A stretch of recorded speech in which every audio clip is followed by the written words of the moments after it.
Electrical for all YouTube চ্যানেলে সবাইকে স্বাগতম। আজ আমরা রাজপুতের ফার্স্ট চ্যাপ্টারের 81 থেকে 90 পর্যন্ত কোশ্চেনগুলো সলভ করব। চলো শুরু করা যাক। 81, when all lag of parallel circuit open out, the total current will dash. total current কথাটা নিচে দাগ দাও।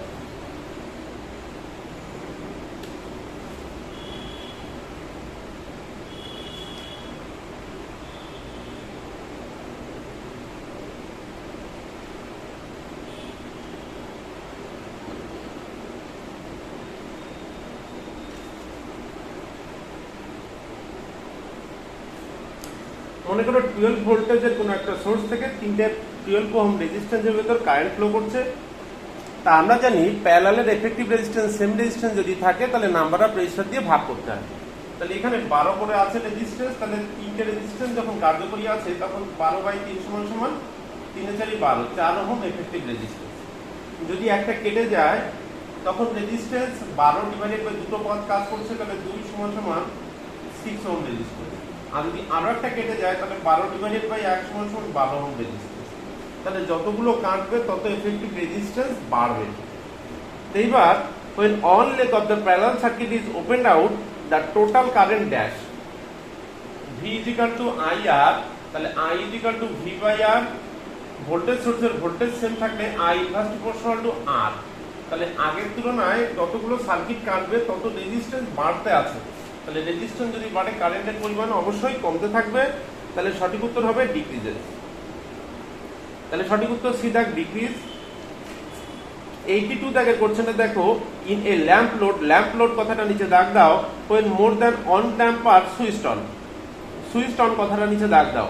যদি একটা ল্যাম্প লোডে একের বেশি বাল্ব সুইচ অন করা হয়, the total resistance of the load dash. এই যে এই জিনিস টোটাল রেজিস্ট্যান্স কি হবে? অবশ্যই ডিক্রিজ উত্তর হবে। কেন? ইন এ ল্যাম্প লোড মানে অবশ্যই সেটা প্যারালাল সার্কিট। প্যারালাল সার্কিট এখানেই বলবে 12 12 12 তিনটে 12 ওহম রেজিস্ট্যান্স এখানে প্যারালালে কানেকশন করে আমি দেখাচ্ছি। In a lamp load when more than 1 lamp are switched on, যখন একটা ল্যাম্প সুইচ অন ছিল তখন রেজিস্ট্যান্স ছিল 12। যখন দুটো ল্যাম্প কানেক্টেড করা হলো, সুইচ অন করা হলো, 12/2 সমান 6 ওহম। যখন তিনটে কানেক্ট করা হলো 12/3 সমান 4 ওহম। তাহলে যতই এইভাবে সুইচ অন করতে করতে যাবে এফেক্টিভ রেজিস্ট্যান্স ততই কমতে থাকবে। তাহলে সঠিক উত্তর ডিক্রিজ। তাহলে বি ফর বাই সঠিক উত্তর 83 দাগে two lamps 100 watt and 40 watt are connected in series। Series কথাটা নিচে দাগ দাও। একটা 230 ভোল্ট অল্টারনেটিং দেখো, অল্টারনেটিং হোক আর ডিরেক্ট কারেন্ট হোক, বাল্ব তো ইভিটি পাওয়ার ফ্যাক্টরে কাজ করে, সেজন্য ওর জন্য আলাদা কোনো গল্প হবে না। তাহলে 2 lamps of 100 watt and 40 watt are connected in series across 230 volt alternating, which of the following statement is correct? Correct কথাটা নিচে দাগ দাও। তাহলে এখানে ব্যাপারটা সিরিজ কানেকশন নিয়ে, তাহলে আমি একটা সিরিজ কানেকশনের ছবি আঁকি, তারপরে দেখছি আমরা কি হয়।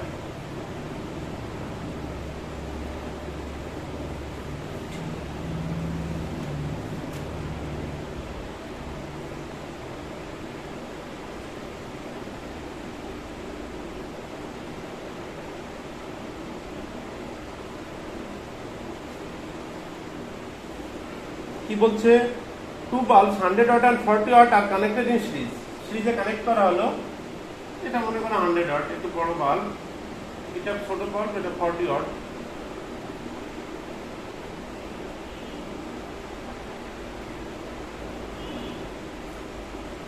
আর এটা 230 ভোল্ট লাইন।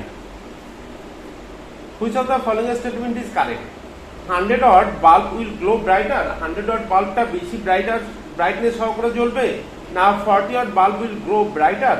40 ওয়াটের বাল্বটা বেশি মানে ব্রাইটনেস নিয়ে জ্বলবে, নাকি both lamps will glow equal brighter, না 40 ওয়াট ল্যাম্প উইল ফিউজ? দেখো,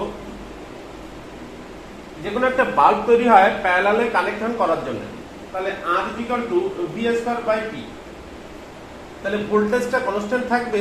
আমাদের সাপ্লাই ভোল্টেজ যেমন 230 ভোল্ট বা 220 ভোল্ট যা বলো, তাহলে ওটা একটা কনস্ট্যান্ট ভোল্টেজের জন্য এই বাল্বগুলো মানে নির্ধারিত করা থাকে।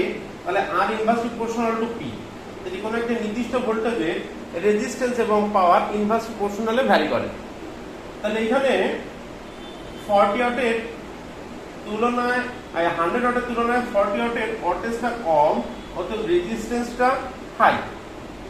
100 ওয়াটের তুলনায় 40 ওয়াটের ওয়াটেজটা কম বলে রেজিস্ট্যান্সটা হাই। আর আমরা জানি সিরিজ সার্কিটে কারেন্ট সেম বলে পাওয়ারের ফর্মুলা কারেন্ট দিয়েই আমাকে প্রকাশ করতে হবে।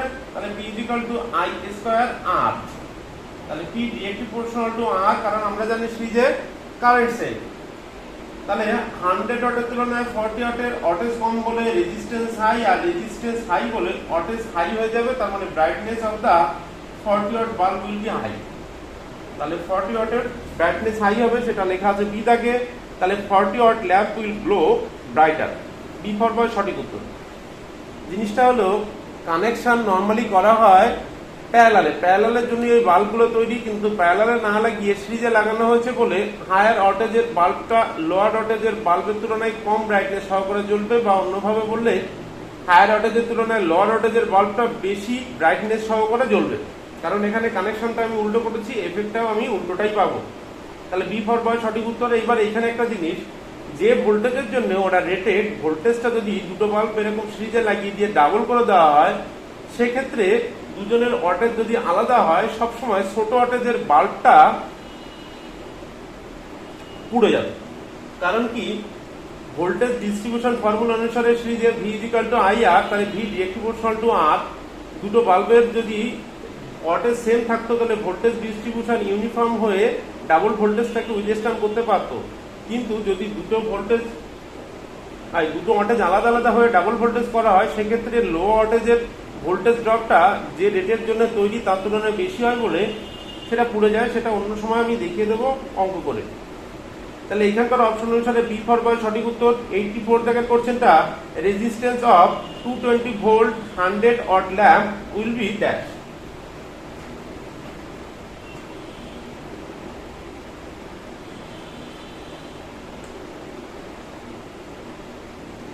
আমরা জানি R = V square P।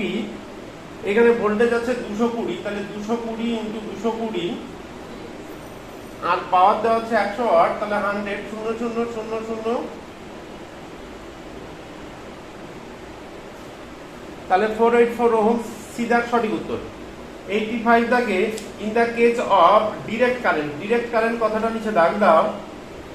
Direct কারেন্টে কি বলছে, magnitude of direction of current remain constant. হ্যাঁ, ম্যাগনিটিউড এন্ড ডিরেকশন দুটোই সেম থাকে, সেজন্যই তাকে ডিরেক্ট কারেন্ট বলে।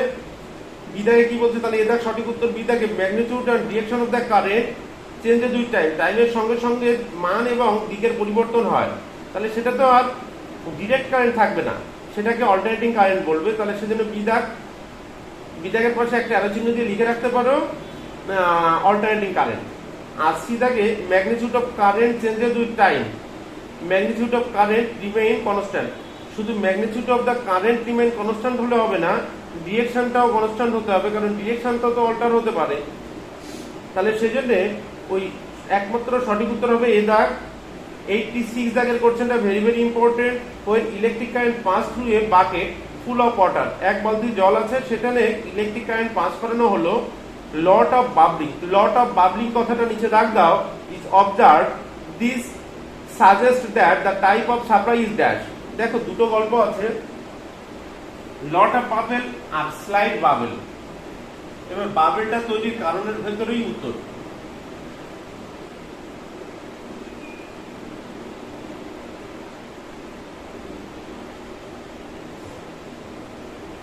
এখানে যদি ডিসি সাপ্লাই দেওয়া হয়, তাহলে ডিসি সাপ্লাই দিলে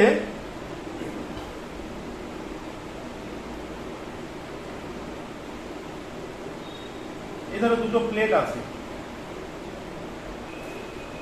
যে কোনো তরল পদার্থের ভেতর অবশ্যই কিছু না কিছু সল্ট কম্পোনেন্ট থাকে। পৃথিবীতে সম্পূর্ণ বিশুদ্ধ অবস্থায় কখনো জল পাওয়া যায় না। তাহলে এভাবে ডিসি সাপ্লাই দিলে ওই তড়িৎ বিশ্লেষণের মাধ্যমে কিছু অক্সিজেন এবং কিছু হাইড্রোজেন গ্যাস নির্গত হবে, সেগুলো আমরা লট অফ বাবেল আকারে দেখতে পাবো। তাহলে ডিসি দিলে তবেই বাবেলের পরিমাণ বাড়ে। এবার যদি এসি সাপ্লাই দেওয়া হয়, এসি সাপ্লাই কখনোই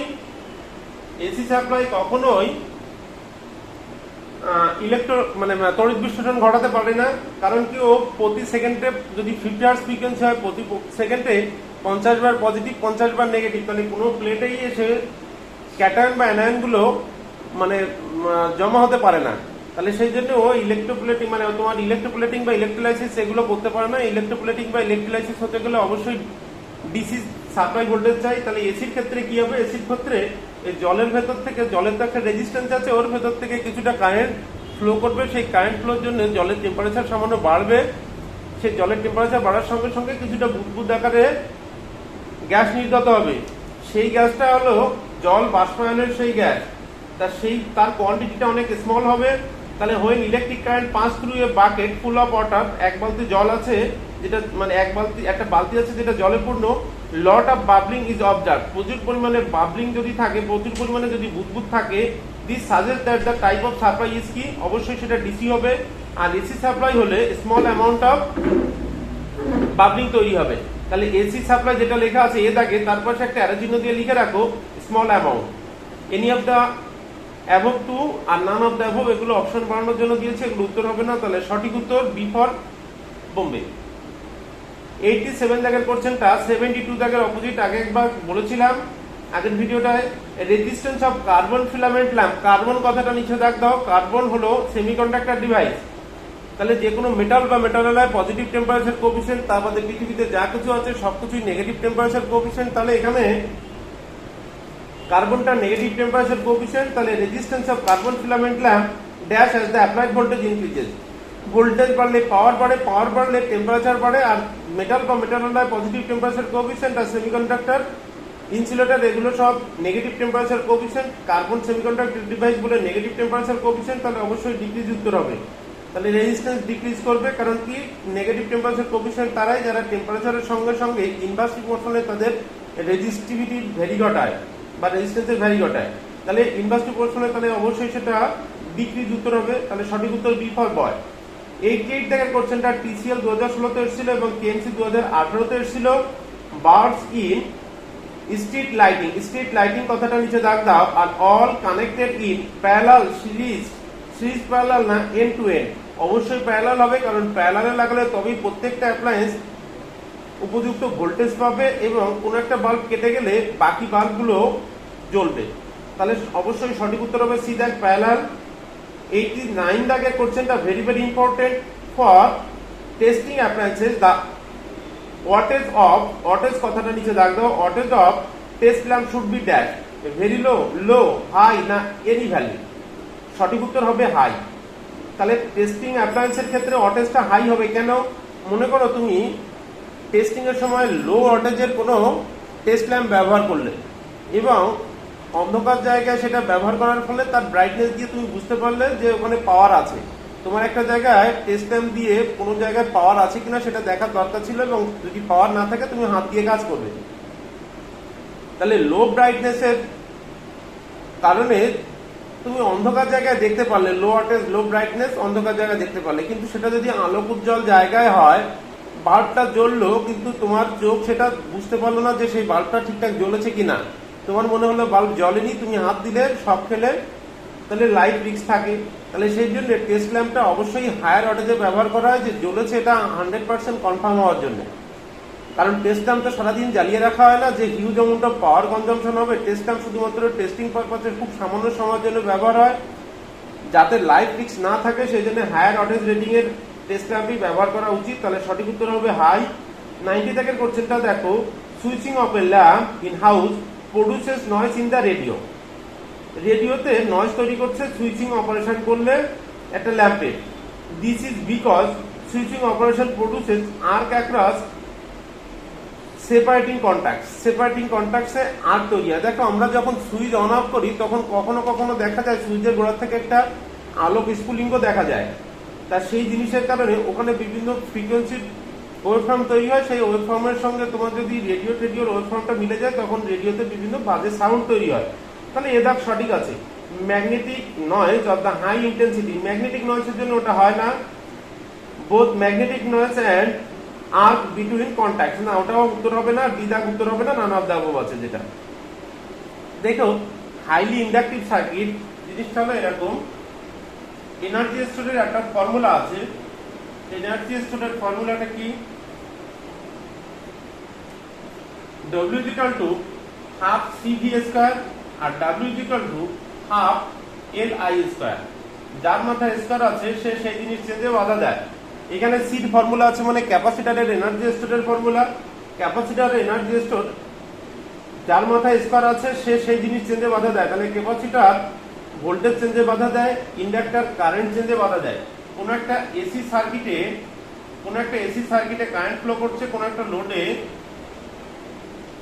এই লোডটা যদি হাইলি ইন্ডাকটিভ সার্কিট হয় তখন এই যে সুইচ অন আছে তখন কোনো সমস্যা নেই। যখন সুইচ অফ করবে তখন ও কারেন্ট চেঞ্জে বাধা দেবে, তখন ওর ভেতর দিয়ে সেম পরিমাণ কারেন্ট ফ্লো করার চেষ্টা করবে। তখন কি হবে, এখান থেকে কন্ট্যাক্ট পয়েন্টস থেকে কারেন্ট জাম্প করে যাওয়ার চেষ্টা করবে, সেটাই আমরা আর্কিং আকারে দেখতে পাই। আর এই আর্কিং এর সময় বিভিন্ন ওয়েভফর্ম তৈরি হয়, সেই ওয়েভফর্মের জন্যই ওই রেডিওতে হাই ইন্টেন্সিটি নয়েজ তৈরি হয়। তাহলে এখানকার অপশন অনুসারে এ দাগ সঠিক উত্তর। আজ এই পর্যন্তই। সবাই ভালো থাকো, আমার চ্যানেলটাকে সাবস্ক্রাইব করো।